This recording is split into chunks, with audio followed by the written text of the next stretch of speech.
Tommy Kissinger with Tommy's Truth Talk. Thank you so very much for joining us. This is going to be What is Salvation Part 4.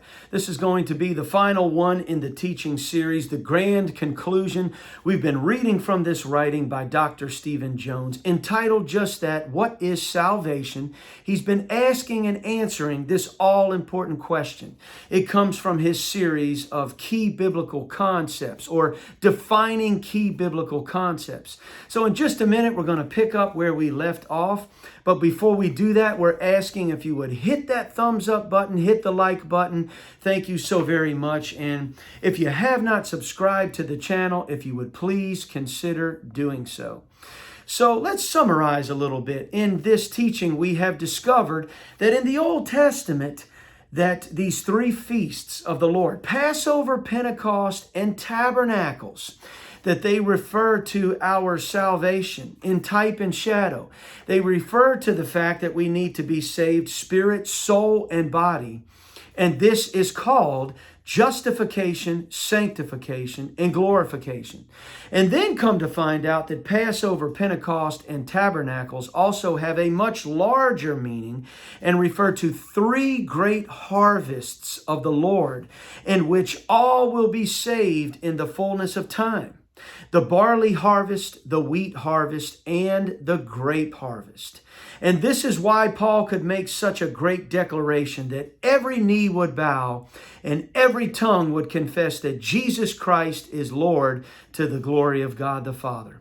Well, let's get on into this, the grand conclusion of what is salvation. Going to pick up where we left off, actually just going to back up just a little bit and touch on this Hebrews 8:10 again. Here we go. Buckle your seatbelt. What is salvation? For this is the covenant that I will make with the house of Israel after those days, says the Lord.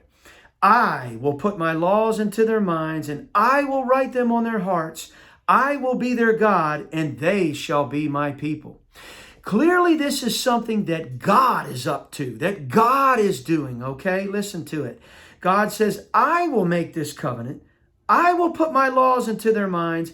I will write them on their hearts. I will be their God.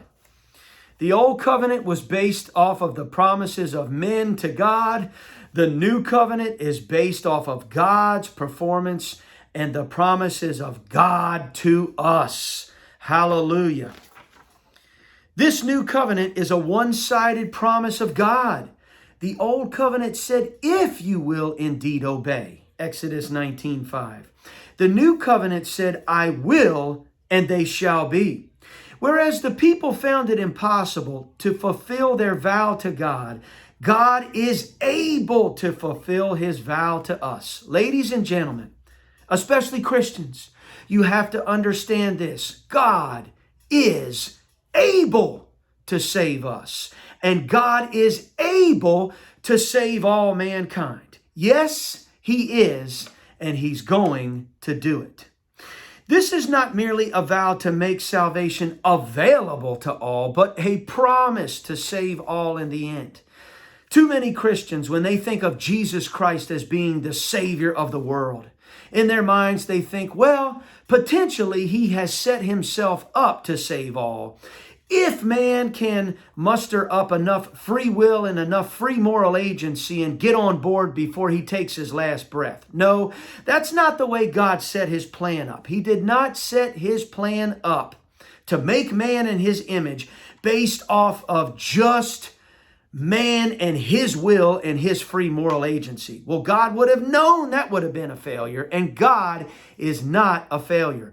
God has based his plan off of his new covenant and his promises. You got to see that, okay?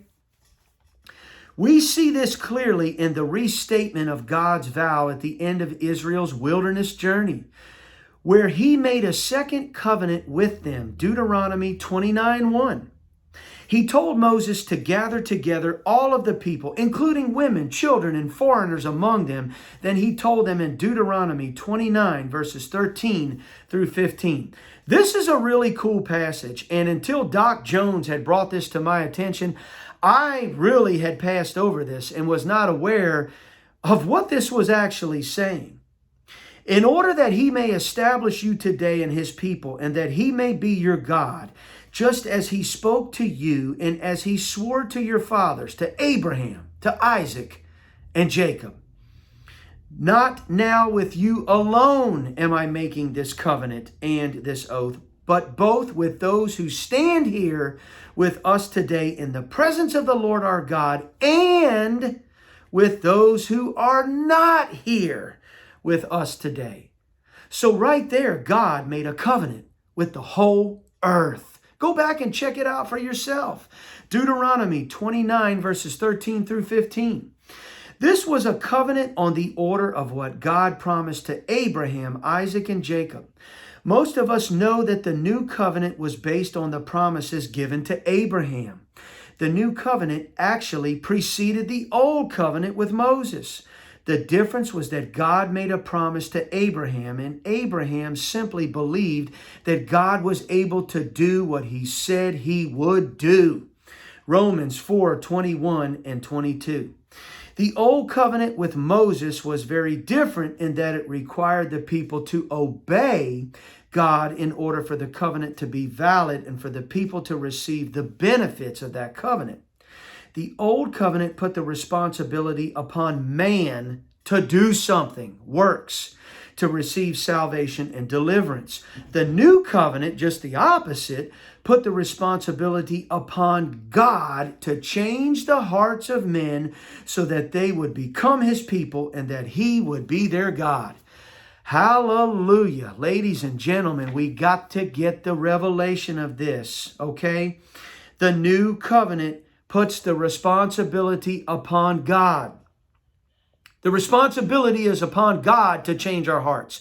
We can't change our hearts. We saw the old covenant, okay? Man was given an opportunity in the old covenant to do it in the flesh, and he could not do it in the flesh. And that's probably why God did it that way, to show us that we could not do it in and of ourselves, that it had to be upon the shoulders of God.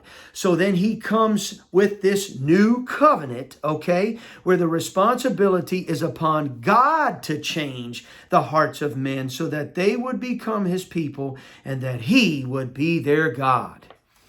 Most Christians today are attempting to be saved by fulfilling their own vow to God. For this reason, many are plagued with guilt when they discover that they are incapable of fulfilling their vows that they made with good intentions. They struggle, as I did in my early life, trying desperately to be perfectly obedient to God, yet failing daily to achieve the glory of God. Many then question their salvation. How many of you know this about yourself or about other people, that they are attempting in the flesh to save themselves and living in condemnation and trying to be religious, and yet all they find themselves becoming are just like the Pharisees or the Sadducees or the scribes of old, those religious leaders in the days of Jesus, to where that Jesus came along and these people and their hearts were hardened to the things of God, yet they felt so good and holy and pious in and of themselves that they were religious. But see, that's not true salvation, trying to be religious, because even if you try, you're going to fail. We must have the grace of God, and God do this thing by him writing his laws upon our hearts and in our minds, and we will keep them.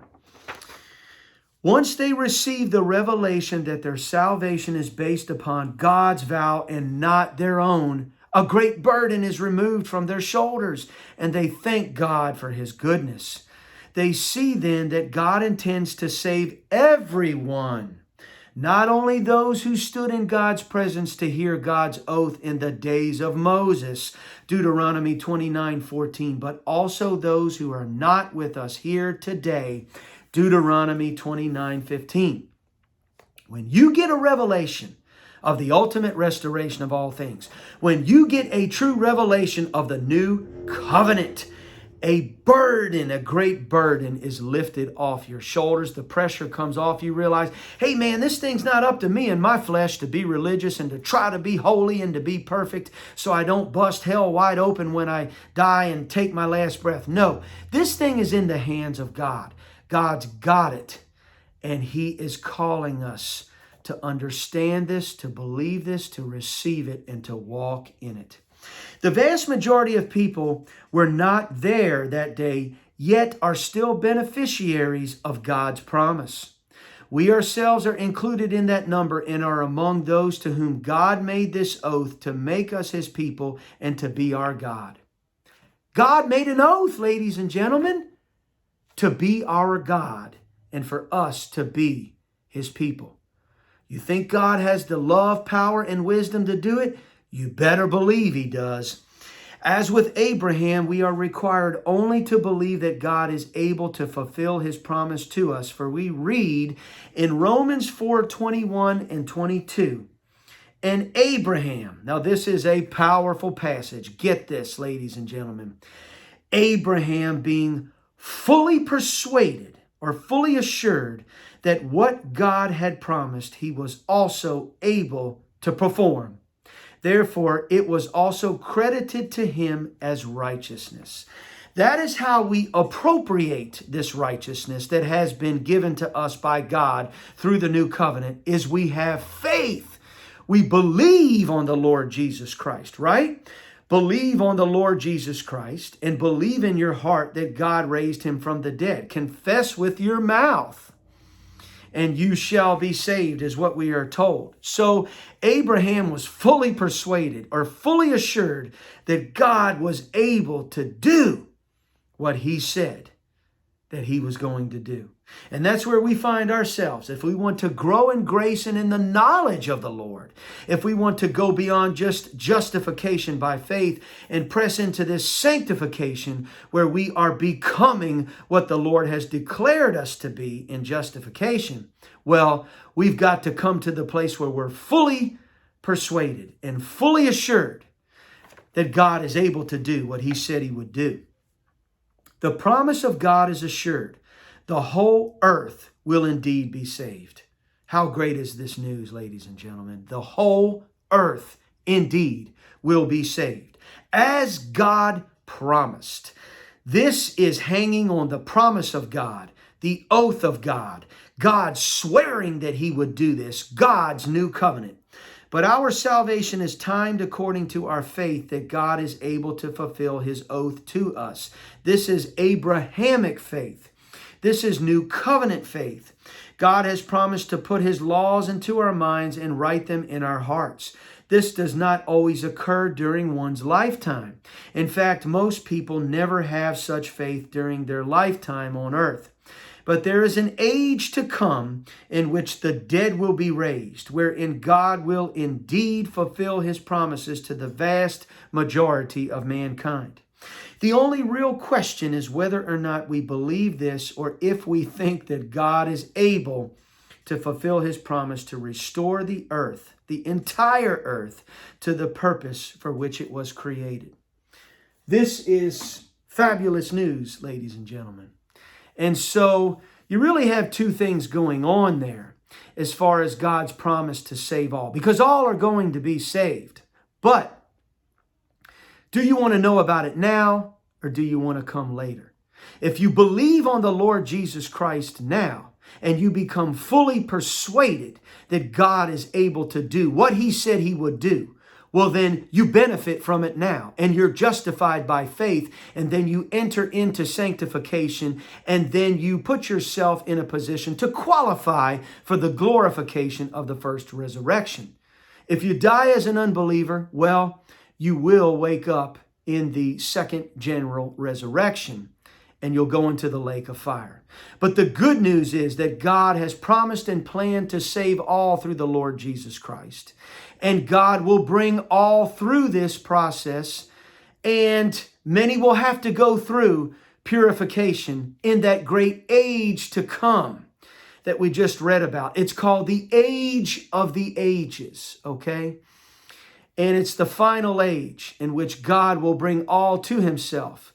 But that is great, spectacular news, that there will be a resurrection of the just and the unjust, and even the wicked, who will find themselves in the lake of fire, and unbelievers. Yet God will have mercy, and there will be a great creation's jubilee in the end, because God has promised and made a vow to save all in the end.